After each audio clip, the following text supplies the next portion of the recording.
예, 오늘 앞에 말씀은 그 에서의 족보가 한번 등장을 하고 그 다음에 그 야곱의 족보가 이어서 등장하는 장면을 우리가 발견할 수 있었습니다.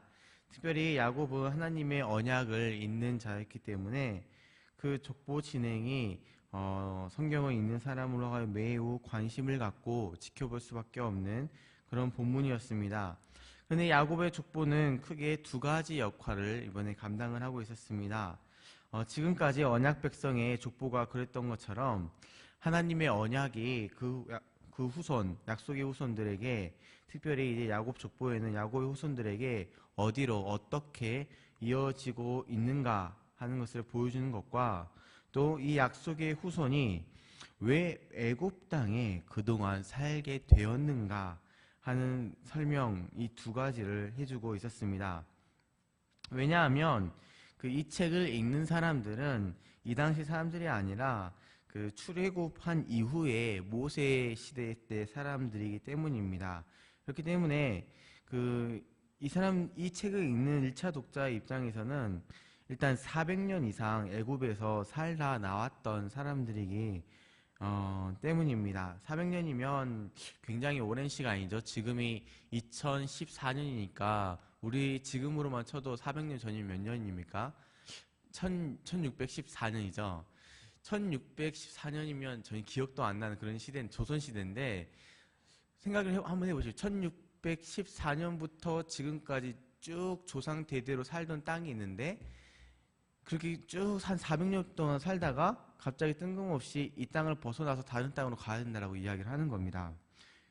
그렇기 때문에 약 400년 기간 동안 남의 땅에서 뭐 살기도 하고 종살이도 하면서 이렇게 살았는데 그 400년 후에 사람들에게 정체성이 민족적으로 그 가나안 땅에 돌아가서 살아야 된다라고 하는 정체성이 남아있기를 기대한다면 거의 기적에 가깝죠.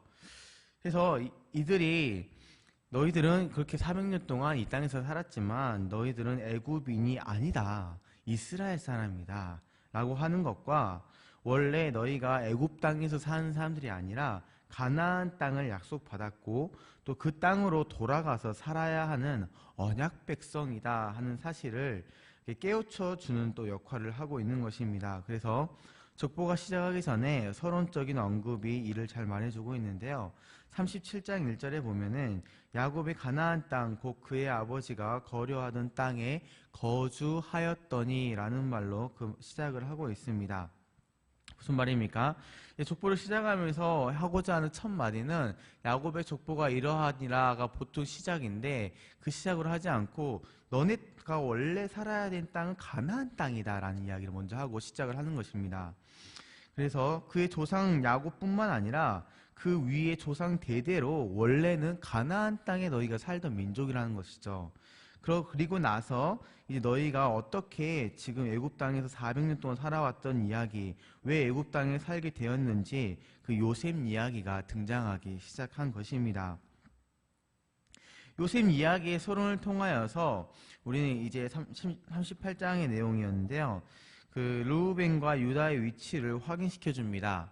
그래서 원래는 일반적으로 생각을 해봤을 때 장남인 르우벤이 이 언약을 잇는 것으로 생각이 되었지만 사실 르우벤이 아니라 유다가 그 언약을 잇는 위치로 이렇게 서로가 바뀌어져 있음을 볼 수가 있었죠. 그리고 이어진 38장은 이 언약을 잇는 유다 후손에 대해서 이야기가 등장을 합니다. 그리고 오늘 우리가 읽은 본문은 유다 계열의 이야기가 끝난 후에 다시 요셉 이야기로 돌아오는 부분입니다. 본문 한번 보자면 일단은 1절부터 6절에는 요셉과 동행하신 하나님의 모습이 잘 드러나 있습니다. 요셉이 애굽 사람 보디발에게 팔려갑니다. 비록 종으로 팔려갔지만 그 가정의 총무가 됩니다. 그래서 그 집안의 모든 소유를 관장하는 위치에 오릅니다. 그 이유가 무엇입니까? 어떤 사람들은 이 본문을 읽으면서 요셉의 어떤 성실함이나 아니면은 뛰어남에 초점을 맞추지만 사실 성경은 전혀 다른 이야기를 합니다. 2절에 볼까요? 39장 2절입니다. 여호와께서 요셉과 함께 하심으로 그가 형통한 자가 되어 그의 주인 애굽 사람의 지배에 있으니 일단 성경 시작하는 부분에서는 여호와께서 요셉과 함께 하심으로 그가 형통한 자가 되었다라고 이야기를 하고 있습니다. 요셉이 또 가정에서 가정 총무가 될 수 있었던 이유가 무엇입니까? 3절 한번 읽어보겠습니다. 그의 주인이 여호와께서 그와 함께 하심을 보며 또 여호와께서 그의 범사에 형통하게 하심을 보았더라. 요셉이 그의 주인에게 은혜를 입어 섬김에 그가 요셉을 가정 총무로 삼고 자기의 소유를 다 그의 손이 위탁하니라고 기록이 되어 있습니다. 요셉이 이렇게 가정 총무가 된 이유도 논리적으로 볼 때에 3절에 주인도 요셉과 함께하고 형통케 하시는 하나님을 본게 된 것이죠. 그리고 그에게 이 모든 것을 맡기게 되었습니다. 그리고 그 결과가 어떻게 되었습니까? 이어지는 5절에 보니까 그가 요셉에게 자기의 집과 그의 모든 소유물을 주관하게 한 때부터 여호와께서 요셉을 위하여 그 애굽 사람의 집에 복을 내리심으로 여호와의 복이 그의 집과 밭에 있는 모든 소유에 미친지라 라고 이야기를 하고 있습니다. 요셉에게 맡긴 모든 소유에 여호와의 복이 임하는 결과가 이 보디발에게 임하게 된 것입니다. 본문이 말하고 싶은 것은 무엇일까요? 그것은 요셉이 성공한 이야기가 사실은 아닙니다. 그가 성실하거나 능력이 있어서 이 보디발에게 인정을 받아서 가정 총무가 되고 또 성공 신화를 이루었다라는 내용도 아닙니다. 오히려 본문은 하나님 때문에 요셉이 형통하게 되었다라고 그 원인을 명확하게 밝혀주고 있습니다. 하나님이 요셉을 형통하게 하신 것을, 그리고 보디발이 그것을 보고 요셉을 세운 것이죠. 그래야 해서 이 요셉을 형통케 하시는 하나님을 통하여서 복을 받게 되었다라고 기록을 하고 있는 것입니다. 마치 어떤 본문을 우리로 하금 떠올리게 합니까? 창세기 12장 3절에 하나님께서 아브라함에게 해주셨던 언약이 기억이 납니다. 무슨 내용이냐면 땅의 모든 족속이 너를 인하여 복을 받을 것이다 라고 하는 말씀입니다. 하나님께서 자기의 언약을 그의 자손들에게도 계속 신실하게 지켜주셔서 이 요셉을 뿐만 아니라 이 요셉을 통하여서 다른 사람들까지 이 복이 흘러 들어가게 하고 계심을 우리가 발견할 수가 있습니다. 즉 본문에서 말하고 싶은 것은 요셉의 어떤 성공 스토리가 아니라 오히려 자신의 약속에 대한 신실하신 하나님에 대해서 이야기를 해주고 싶어하는 것을 우리가 발견할 수가 있습니다. 근데 이렇게 계속해서 하나님이 요셉의 길을 형통하게 해주셨으면 좋겠는데 위기가 닥쳐옵니다. 그것은 뭐냐면 보디발의 아내가 이 요셉을 유혹하기 시작한 것이죠. 이에 대해서 납득할 만한 설명을 하기 위해 앞에 6절에 기록되고 있습니다. 6절 마지막 부분에는 요셉은 용모가 빼어나고 아름다웠더라 라는 말로 끝을 맺고 있습니다. 요셉의 이런 모습 때문에 아마 이 여인이 요셉을 계속해서 유혹하고 그와 함께하기를 원했던 것 같습니다.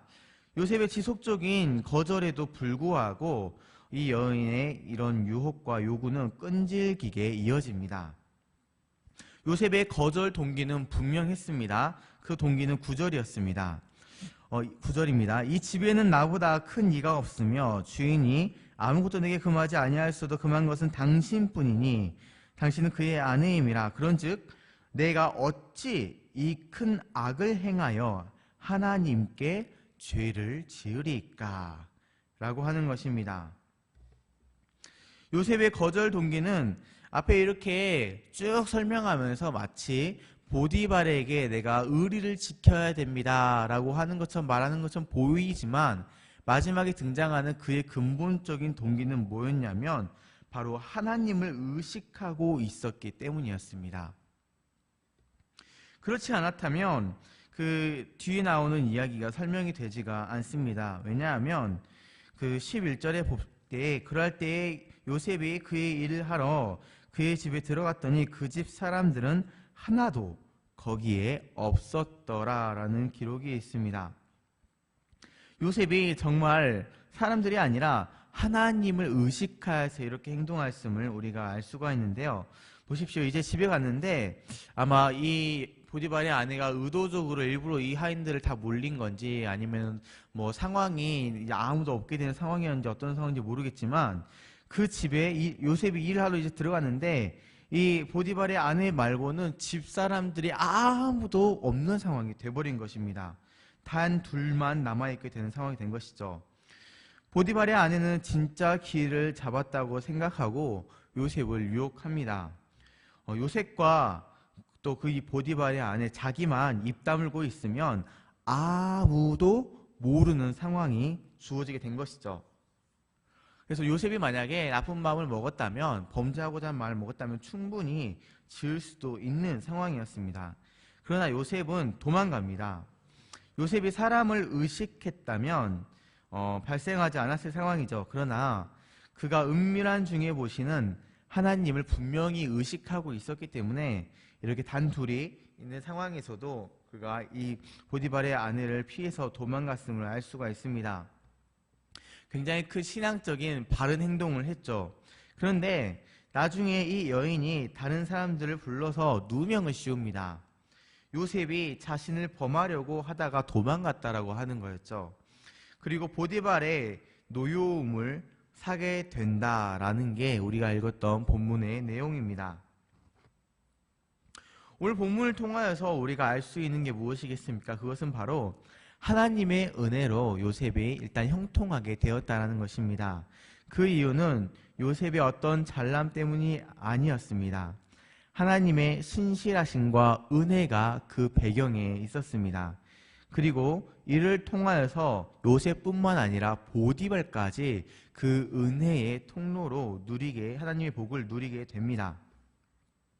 우리 또한 마찬가지입니다. 우리의 삶이 형통할 수 있는 이유는 우리가 노력해서가 절대로 아닙니다. 우리가 노력해서 자수성가해서 지금 여기까지 이렇게 온 것 같지만 사실은 하나님의 은혜가 우리를 이 자리까지 이끌어 오셨습니다.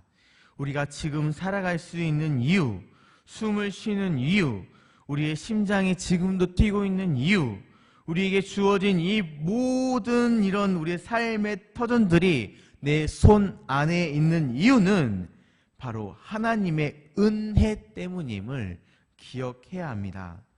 우리가 하나님의 언약 안에, 하나님의 말씀 안에 있을 때에 하나님은 자신의 언약에 신실하셔서 우리를 그 말씀대로 이끄시고 지키시고 보호하심을 보게 됩니다.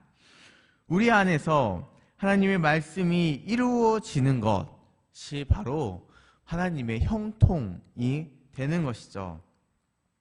그러나 주의 말씀대로 살다 보면은 항상 형통하면 좋겠지만 그렇지 않게 보일 때가 분명히 있습니다. 요셉은 계속 이렇게 가정총무로 이렇게 인정받으면서 잘 살았으면 좋겠지만 보디발의 아내라는 생각하지 못했던 위기 상황이 닥쳐옵니다. 요셉은 보디발의 아내의 유혹을 하나님 앞에 정직하고 떳떳하게 단호하게 뿌리쳤지만 굉장히 신앙적으로 행동을 잘 한 거죠. 그런데 또 이렇게 행동한 것이 인간적인 어떤 얄팍한 계산 때문이 아니라 정말로 하나님을 두려워했기 때문에 보는 눈이 있으나 없으나 은밀히 보시는 하나님을 의식하며 정말로 잘 행동을 하였는데, 믿음의 행동을 하였는데, 그렇게 거절한 요셉에게, 그렇게 믿음의 행동을 한 요셉에게 다가온 것은 무엇이었습니까? 바로 보상이 아니라 보디발의 아내의 누명과 또 보디발의 분노였습니다. 이렇게 억울한 일이 또 있을까요? 이런 믿음의 결단을 했으면 하나님이 형통케 해주셔도 부족할 판국에 오히려 억울한 고난과 또 시련과 누명이 요셉을 찾아온 것입니다. 그러나 이것은 이게 정말로 왜 이렇게 일이 발생했을까라고 하는 것은 우리의 짧은 생각으로 볼 때입니다. 우리가 나중에 할 이야기지만 요셉이 애굽 총리가 되기 위해서는 그 과정에서 분명히 감옥에 가서 그 바로의 술 맡은 관원장과 떡 맡은 관원장을 만나야 하는 과정이 필요했었습니다. 또 총리가 된 것이 물론 형통하게 되었다는 얘기는 아닙니다. 총리가 되어서 하나님의 언약 백성들을 지켜나가는 소명을 감당하게 된 것이 사실 요셉의 형통이죠. 그리고 당장 인간의 눈으로는 억울하고 불행해 보이는 지금 상황이지만 나중에는 하나님께서 이 모든 상황을 엮으셔서 결국 형통한 길로 요셉을 이끌고 계심을 우리는 알 수가 있습니다. 전에 한번 설교 시간에도 말씀드렸지만 이영표 선수가 한번 그의 간증에서 이런 고백을 했던 적이 있습니다. 자기가 살아보니까 성공이 아니고 실패가 아니라고 하는 것입니다. 자기 친구들을 보니 이제 젊었을 때에 성공한 것처럼 보였던 친구들이 계속 성공한 모습으로 보이는 게 아니라 시간이 지나면서 패가망신한 경우도 있고 사업이 잘 나가는 것 같다가도 어느 순간에 부도가 나서 쫄딱 망하는 경우도 있다라는 것이죠.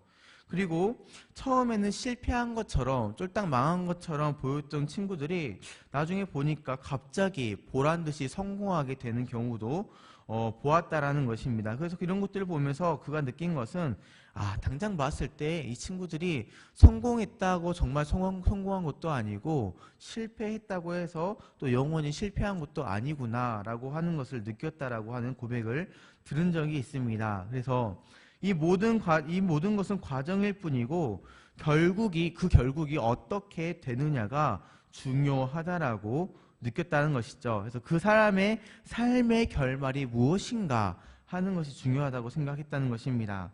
근데 우리의 삶도 마찬가지입니다.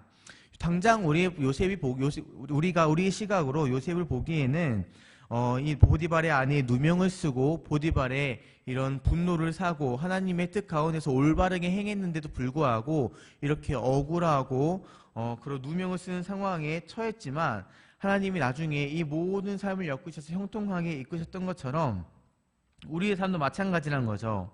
하나님이 돌보시는 자기 백성의 삶은 분명히 형통한 삶입니다. 여러분 이거 믿으시기 바랍니다. 정말 믿음으로 여러분들이 이 말씀을 가지고 오늘 하루를 살아갈 수 있기를 바랍니다. 지금 성공한 것처럼 보여도 혹은 실패한 것처럼 보여도 그게 한때일 뿐이라는 것입니다. 이것도 다 지나갈 것입니다. 그리고 하나님 앞에 우리가 언젠가 주님 앞에 서는 날이 올 텐데 그리고 그 앞에서 우리 삶의 마지막 결말을 선언받고 결산받는 날이 분명히 우리에게 다가올 텐데 그때에는 믿는 자들의 희소식이 우리의 결말로 다가온다는 것이죠. 그건 무엇입니까? 우리가 정말로 자격이 없지만 예수 그리스도를 통한 믿음으로 우리가 하나님 나라에 들어간다는 것입니다. 이 최후 승리를 믿으며 오늘 예수 그리스도를 믿는 믿음으로 살아갈 수 있기를 바랍니다. 그래야 해서 악을 피하며 하나님의 복음을 전하고 또 그 복음을 누리는 사람으로 살아갈 때에 참된 하나님의 형통을 맛보시게 될 것입니다. 혹시 지금은 암흑 같은 시기를 지나가는 것 같으십니까? 분명히 하나님께서는 여러분들의 눈물을 닦아 주실 것입니다. 하나님의 자녀들에게는 실패란 없습니다. 왜냐하면 하나님께서 그들의 삶을 붙잡고 계시고 하나님의 날까지 이들을 분명히 이끌어 주시고 인도해 주시고 지키시고 보호해 주신다고 약속하시기 때문입니다. 오늘도 주의 말씀으로 낙심하지 말고 지치지 말고 믿음 안에서 살아가시는 여러분을 되시기를 간절히 축원합니다. 기도하도록 하겠습니다.